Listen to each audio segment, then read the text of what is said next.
Sveiki visi. Šį kartą noriu parodyti,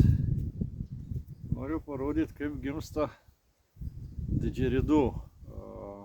Aišku, ne visą procesą, tik tai pradžią. Ir šiuo atveju didžeridų tai bus, kaip vadinu, Godzilla. Godzilla dėl to, kad pakankamai didelis svoris, gaunasi 5-8 kg. Šiuo atveju 1,90 m ilgio ir apatinė dalis 47 cm. Tai mano rekordas iki šiol buvo padaręs 45 cm. Ir žiūrėsim, kas gaunasi. Aišku, medis jisai storas, uosis. Ir tenka nemažai dabar su kirviu padirbėti. Iš tų plonesnių, tai jie greičiau darosi, ten mažai reikia kirvių. Visas formavimas tai maždaug atrodo štai taip. Ir aš dabar šiuo metu užsiimu būtent tašymu. Tai va.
Štai, biškį parodžiau.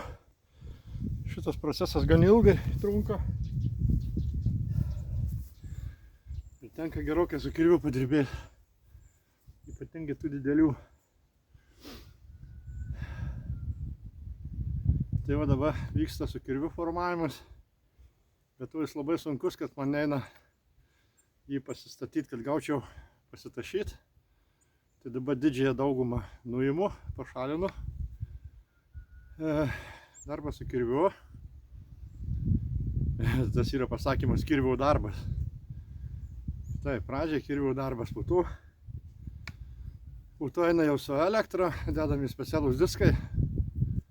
Jau suformuojama pagrinde pagrindas maždaug, kaip turi atrodyti instrumentą.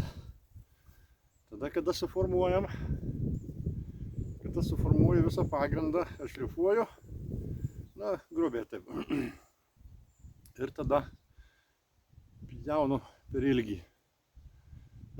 Turiu juostinį siaurapjūklį tokį, ar ne, kuris man kiek eina, aišku, jisai pas mane pjauna iki 18 cm tik tai.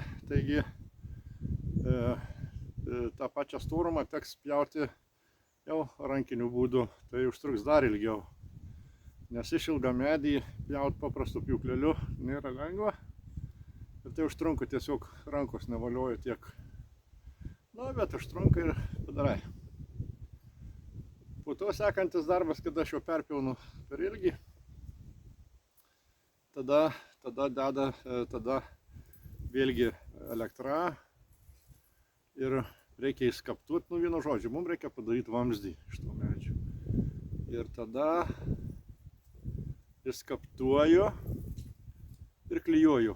Klijuoju juos vienas į tas dvi pusės, reikia suklijuoti.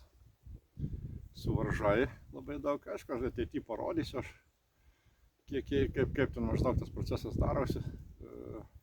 Na, va tiek, kad noriu supažindinti, kaip aš darau. Tai. Ir tada, kada suklijuoju, suveržiu, parai laiko stovi, dažniausiai nešuosi kur nors į kambarį, šiltesnę patalpą. Tai maždaug apie parą laiko tikrai džiūsta. Ir tada pats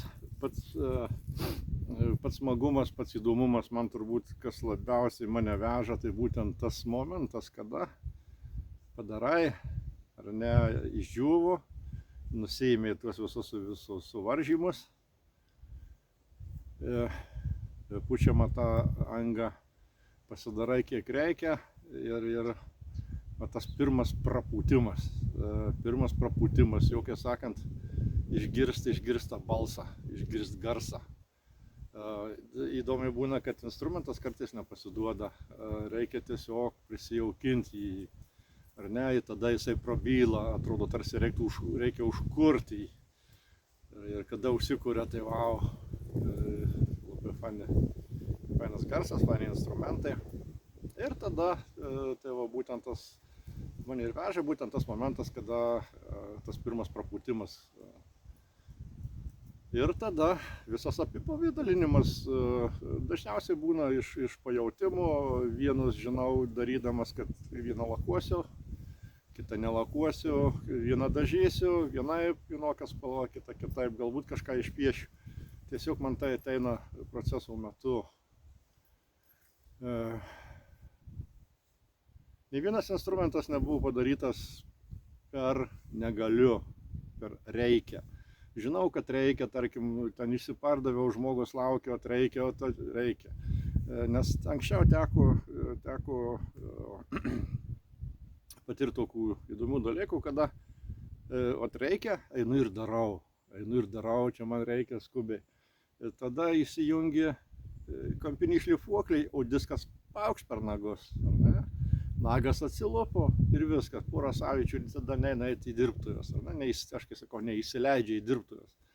Tiesiog nei vienas instrumentas nebuvo padarytas. O jeigu ir stengiausi tai padaryti, tai mane tiesiog sustabdė. Tai diskas per nagą kirto ar ne, tai kažkur elektra papurti ar dar kažkas. Ir tiesiog tada darbus stabdai. Ne šiandien, galbūt ne rytoj, kitą kartą.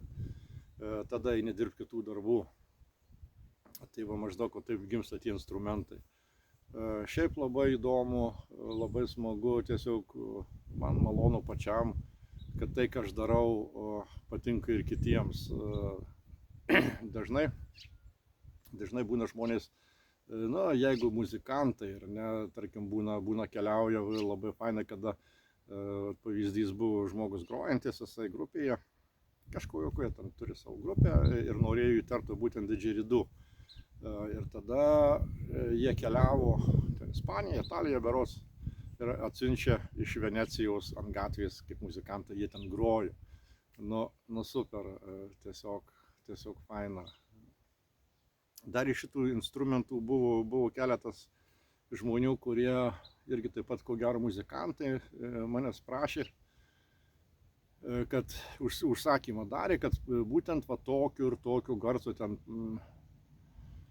pagal tuos hercus, pagal ką supranti, tą visą padaryti instrumentą. Šičia aš jau neįkertu, kad būtent va tokio garsu, tokio dažnių pagaminti instrumentą. Tai pas mane yra 10, 15, gal kartais ir 20 tų instrumentų, tiesiog atvažiuokit ir rinkitės, bandykit. Taip, yra ten tos visokios programėlės, kur matuoja dažnius, garsus. Tai va, atvykit, susitarsim, parašykit, paskambinkit, atvažiuokit ir išsirinkit savo mielą instrumentą. Ką dar apie juos? Šiaip šitas instrumentas nėra tik tai vien kaip muzikos instrumentas. Ne? Pavyzdžiui, jis kilęs iš Šiaurės Australijos aborigenų. Ne? Tai yra jų pučiamasis instrumentas, vienas seniausių pasaulyje, datuojamas 2,5–3 tūkstančiais metų.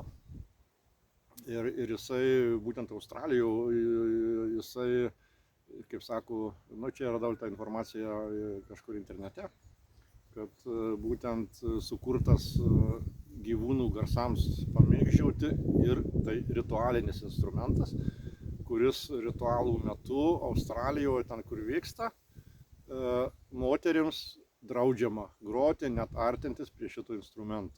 Tai va, o pas mus iš tikrųjų,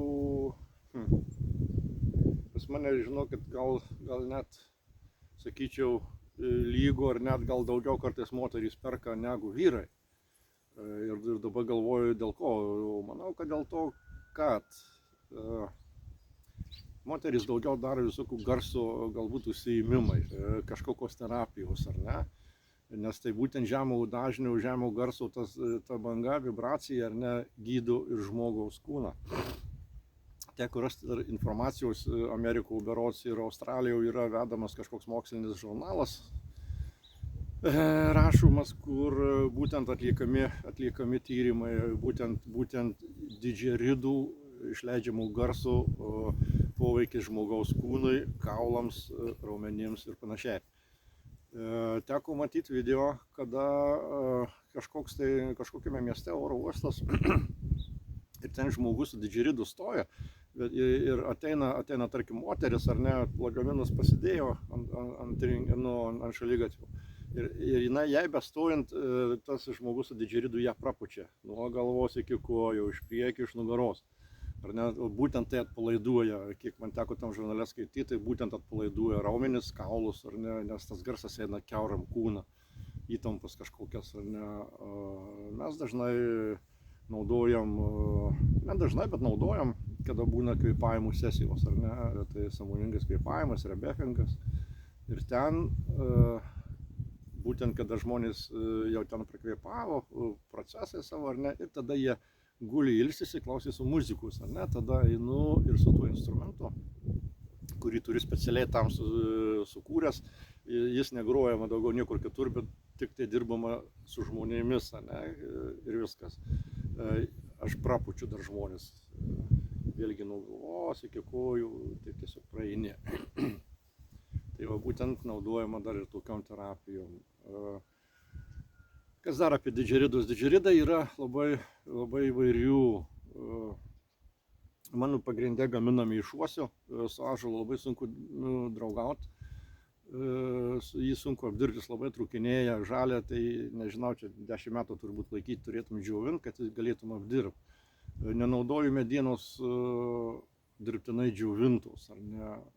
Tai va būtent naudoju seną išvirtusį ąžuolą.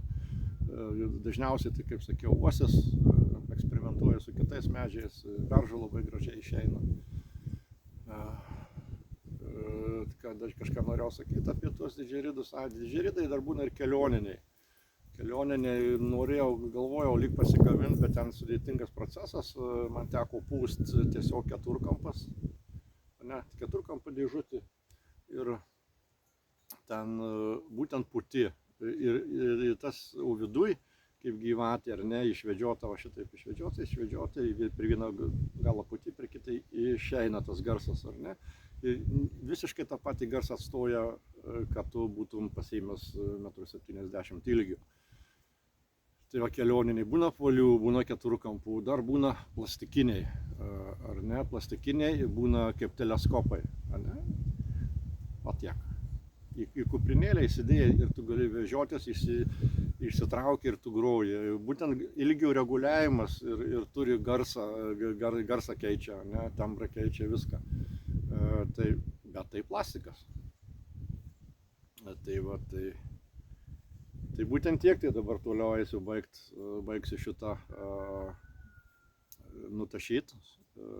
manau, per kokią valandą gal aš čia apsisuksiu. Reikia suformuoti tą pagrindinę tokį formą, ar ne? Kada suformuoju pagrindinę formą, tada, kaip jau ir sakiau, nešuosi į dirbtuvės jau. Nešuosi į dirbtuvės, čia kampas ir matosi dirbtuvių. Tai va, tai ten ir tada jau naudoju elektrą. Vieną kartą buvo žmogus prašęs, kad gal galiu pagaminti 100% rankinių darbų, ar ne? Aš vieną instrumentą tokį padariau ir sakiau, ačiū, daugiau nenoriu. Tiesa, galima būtų padaryti ir tikrai padaryčiau, bet tai tiesiog stipriai pabrangtų. Nes tas visas kaltavimas rankinių būdų, dar jeigu tokį didelį, tai ojojoj, ilgai ir daug triūso. Tiesiog dabar tas, kai sakau, 21 amžius, o ne visokios tos technikos, skulptūrai naudoja net benzopjūklai, net kaltai ir tie elektriniai. Tai va, tai naudoju elektrą. Naudoju elektrą ir skulptūriam ten kažką dalį vieną kitą, kur skulptūrai naudoja ne kažkokius įrankius. Tai būtent su jais ir dirbu. Bet galima ir rankinių būdų.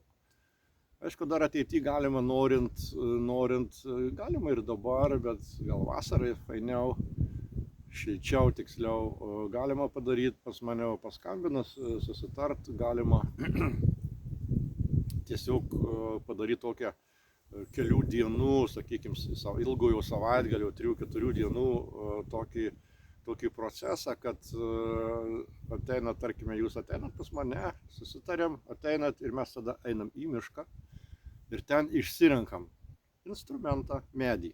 Išsirenkam tą medį, pavaikštam po mišką, pakalbam, pabendraujam su mišku, su savim ir parsinešam tai, ko mums reikia, ar ne? Ir tada mes galim gaminti čia namuose su mano pagalba.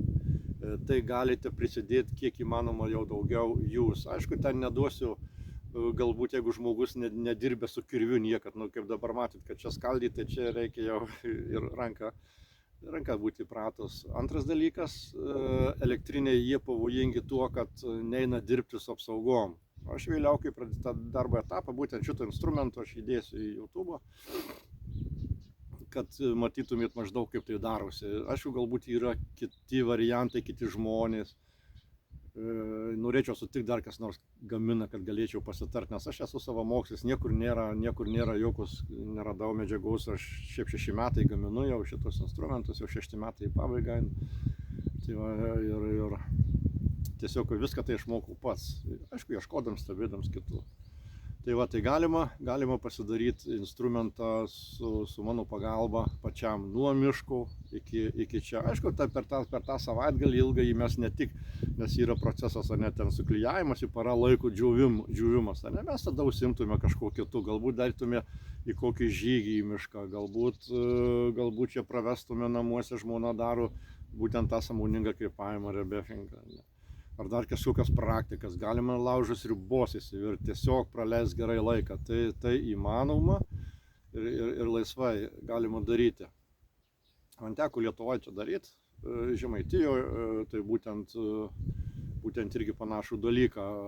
Aišku, tada mes neėjom į mišką, aš atsivežiau iš savęs jau pasiruošęs, ar ne, tiesiog rinkomės tai ir darėm.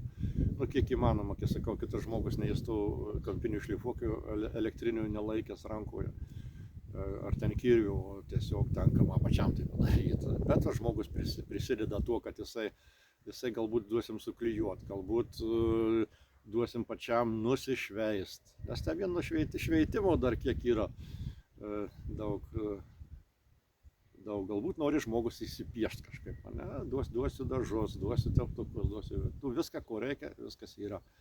Tai va, tai galima tokį padaryti. Šiaip yra dar mano puslapis šita tema, tai Zanavykų krašto didžeridu. Jei nepamiršiu, galbūt į komentarus įdėsiu. Tai ten užėjus galima pamatyti praktiškai per tuos visus 6 metus mano sukurtų instrumentai, jie yra nufotografuoti ir didžioji dauguma, jų tiksliau praktiškai visi, jie yra jau senai parduoti, kažkur išėję. Tie naujausi, kur yra, tai kažkas yra, kažkas atsiranda tai, kad būna aš net neįkeliu, o tiesiog parduotas. Dabar, kai šitas instrumentas, Godzillos, ar ne, jie išskirtiniai instrumentai, jų kaip buvau nesenai atvažiavęs žmogus iš Latvijos, nupirko 2 tas Godzillas, sakau, wow. Ir žmogus grojantis, labai fainai grojantis, labai ilgai kvėpuoja ratu, kvėpavimas ratu, bus galima pakalbėti, pamokėlę padaryti kokią būtent apie šitą instrumentų pūtimą ir mokinimąsi groti. Ne, tai vėl bus galima padaryti, nes aš kaip mokinausi prieš 6 metus, ieškojau informacijos, tai praktiškai lietuvių kalba nieko neradau normaliai. Teko stebėti, man su anglų kalba prastai, tai teko tiesiog stebėti, klausyti, kaip žmogus groja ir taip mokinti. Tai va, bus galima tai padaryti. Tai va, tai jeigu ką, galima dar apsilankyti puslapyje Zanavykų krašto didžiaridu ir va ten pamatyti. Arba per ten galima su manim susisiekti. Galbūt norit kažką užsakyti. Ar būtent tokį kalbėjau apie tą pastarį žmogų, kur tos 2 Godzillas nupirko, tai buvo užsakymas žmogaus.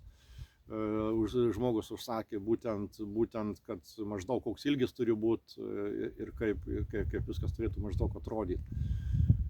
Tai va, tai jis ieškojo tokių nestandartinių, aš tiesiog net foto neturiu to instrumentų, tiesiog nenoriu visai platinti kažkaip, tai vis tik tai yra kurta tam žmogui ir nenoriu kažkaip, tiesiog.